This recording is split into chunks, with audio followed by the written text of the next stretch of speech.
Bonjour à tous, nous vous proposons aujourd'hui de découvrir une star qui n'est pas physiquement sur le salon, c'est la BMW Série 5 nouvelle génération qui se dévoile sans concession dans ce journal. Découvrez également l'exposition exceptionnelle du salon consacrée au cinéma.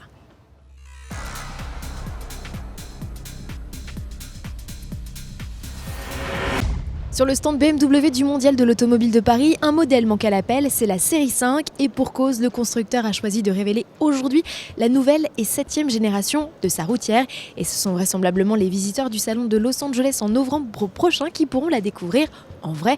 En attendant, nous, on doit se contenter des vidéos officielles.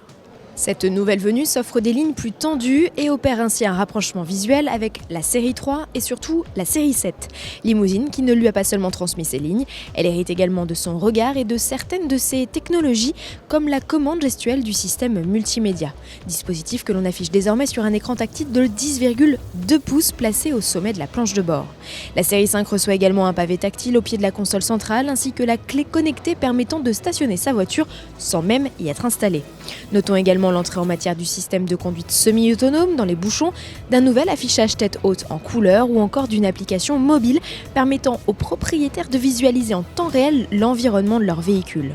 Sous le capot, 4 blocs seront proposés au lancement. En diesel, le 4 cylindres de 190 chevaux est épaulé d'un 6 cylindres 3 litres de 265 chevaux. En essence, un nouveau 4 cylindres de litres de 252 chevaux fait équipe avec un inédit 6 cylindres de 340 chevaux. La transmission intégrale est proposée sur l'ensemble des versions, à l'inverse de la boîte manuelle réservée au diesel.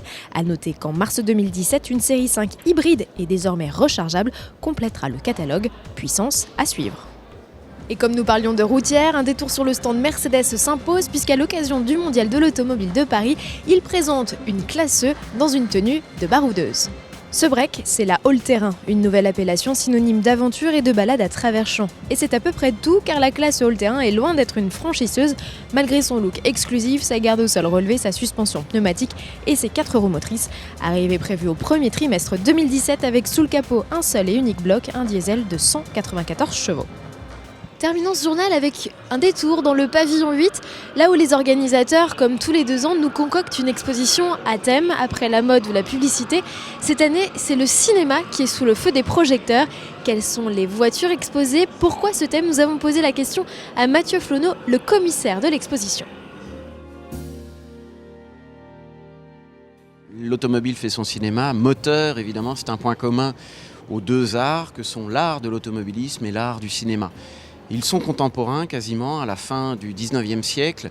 Les 2 sont axés sur le dynamisme. Et le cinéma et l'automobile, cela nous est apparu comme étant une nécessité, se rencontrent et se servent l'un de l'autre. Et au travers de l'exposition, au travers de 7 séquences différentes qui sont derrière moi, nous avons cherché à rassembler des voitures authentiques pour la plupart, qui ont pu tourner dans ces films et qui en tout cas évoquent à chacun une personnalité, évoquent un acteur éventuellement, mais les acteurs eux-mêmes, les actrices elles-mêmes sont les voitures. Donc première section, les agents secrets et les détectives où l'on retrouve évidemment des véhicules de James Bond, le véhicule de la 403 Peugeot Cabriolet de Colombo, des séries télévisées également, le Mentaliste qui est présent. Dans cette section science-fiction qui a un gros succès auprès des visiteurs, nombreux du hall 8, on retrouve des immanquables du cinéma, évidemment Ghostbusters, une Cadillac 59, qui initialement était un corbillard, transformé en ambulance, chasseuse de fantômes, bien connue évidemment.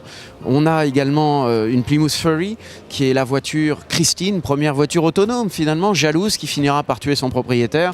Nous avons ensuite la DeLorean de Retour vers le futur, Robert Zemeckis réalisateur, et puis un peu plus loin, la voiture de la série télévisée K2000, mythique, voiture autonome aussi, voiture dotée d'une âme, comme tous les véhicules qui sont présents ici. Dans les immanquables aussi, ne passez pas à côté de la mythique Porsche 908 de Steve McQueen, héroïne du film Le Mans, du tube de Victor Lanoux, le célèbre Louis la Brocante, de la Citroën Méhari de Louis de Funès dans la saga Les Gendarmes, ou encore pour les plus jeunes de la Toyota Supra de Paul Walker dans Fast and Furious et de Choupette, la plus célèbre des coccinelles, une exposition à découvrir jusqu'au 16 octobre à la porte de Versailles. Rendez-vous dès demain pour un ultime JT en direct des allées du Mondial de l'Automobile et on a décidé de vous montrer tout ce que les constructeurs vous cachent. En prime, découvrez les résultats du Grand Prix RTL Auto Plus 2016. À demain.